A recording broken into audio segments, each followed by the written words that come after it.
Pemirsa, mantan peserta ajang pencarian bakat Ayla Zumela ditangkap petugas unit Reskrim Polsek Percut Seituan, Medan, Sumatera Utara. Ia diduga terlibat kasus penipuan bermodus investasi bodong senilai ratusan juta rupiah.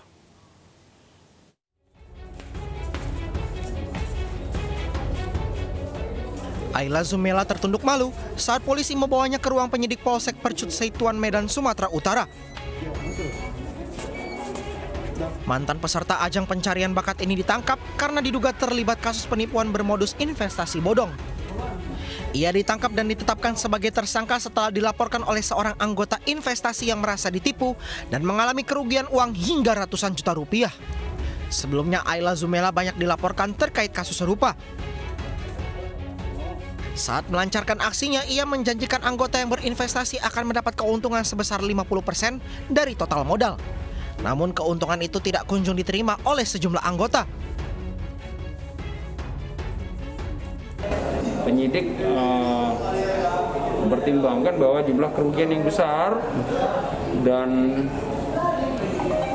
korban yang banyak, karena ada beberapa korban lain yang melapor, tidak hanya di Polsek Percut Seituan.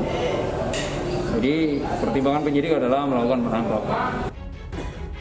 Selain meringkus pelaku, polisi juga menyita barang bukti berupa 1 unit ponsel dan bukti transaksi uang senilai ratusan juta rupiah. Akibat perbuatannya, Alia dijerat tindak pidana penipuan dengan ancaman hukuman maksimal 5 tahun penjara. Dari Medan, Sumatera Utara, Adi Palapa Harahap, iNews melaporkan.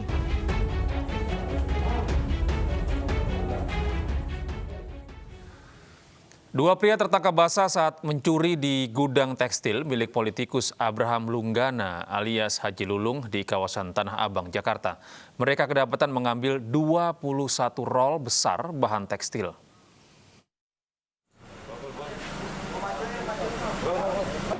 Dua pria ini tak berkutik saat tertangkap petugas keamanan kompleks gudang tekstil di kawasan Tanah Abang, Jakarta Pusat.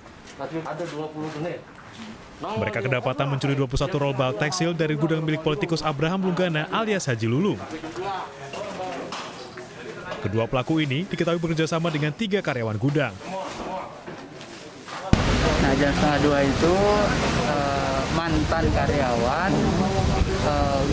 ngebobol gudang. Nah, karena dia mantan karyawan ini, jadi orang nggak curiga. Nah, tapi kan jam 2 malam ngeluarin barang, akhirnya kena sama yang tiket malam, yang jaga. Nah, setelah dikonfirmasi ternyata memang barang colongan. Polisi yang menggelar olah tempat kejadian perkara kemudian membawa barang bukti dan kedua pelaku ke Polsek Tanah Abang untuk diperiksa lebih lanjut. Dari Jakarta, Sofyan Firdaus, iNews melaporkan. Seorang karyawan sebuah toko roti di kota Yogyakarta nekat membakar diri di ruangan dapur tempatnya bekerja. Aksi ini diduga dilatar belakangi adanya permasalahan internal antara pelaku dengan pemilik toko.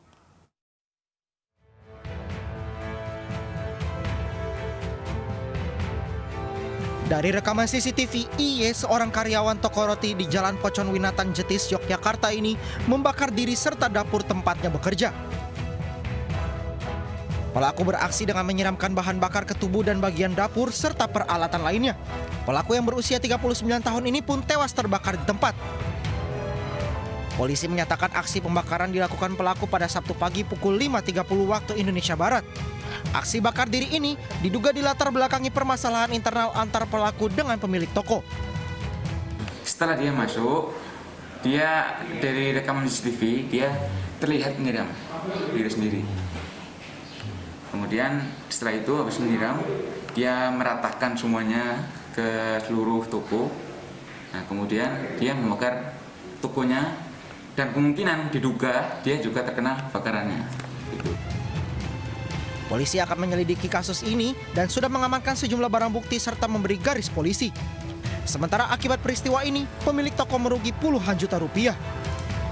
Dari Yogyakarta, Gunanto Farhan, iNews melaporkan.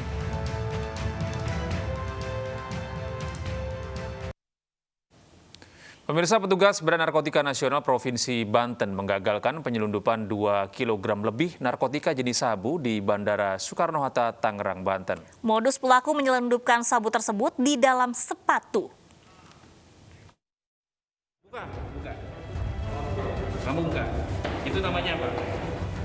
Dari rekaman video amatir ini, petugas menggagalkan penyelundupan sabu dengan modus disembunyikan di dalam sepatu. Pelaku tidak bisa berkutik ketika petugas Badan Narkotika Nasional Provinsi Banten berhasil menemukan bungkusan plastik berisi sabu dari kaki para pelaku di Bandara Soekarno-Hatta, Tangerang, Banten. Dari tangan pelaku, petugas mengamankan barang bukti 2 kilo lebih sabu dari 4 tersangka. Sabu yang diselundupkan pelaku berasal dari Aceh dengan tujuan Pulau Jawa. Penyelundupan sabu diduga dilakukan 2 jaringan berbeda. Jadi satu orang membawa 4 kemasan plastik bening. Jadi diletakkan di bawah kakinya. Modusnya seperti itu, Pak? Modusnya itu di bawah. Dalam sepatu, Pak? Dalam sepatu, ya. Keduanya modus pelaku ini Sama.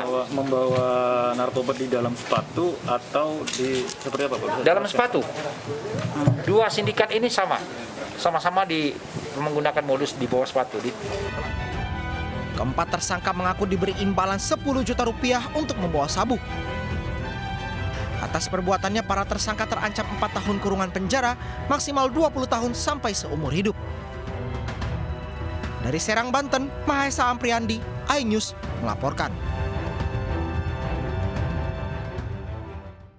Gubernur DKI Jakarta Anies Baswedan memastikan pemerintah pusat mendukung PSBB total. Kami hadirkan informasi lengkapnya usai jeda berikut.